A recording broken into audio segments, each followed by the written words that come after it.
আসসালামু আলাইকুম। কি ভয়াবহ ঘটনা রে ভাই।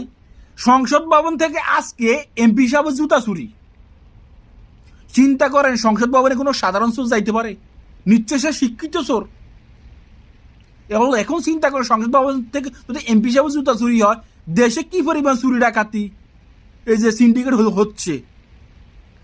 আর এই বিষয়টি ফেসবুকে স্ট্যাটাস দিয়ে জানাইছেন এমপি পিরজাদা হানজালা। ওনার জুতা চুরি হয়ে গেছে সংসদ ভবন থেকে।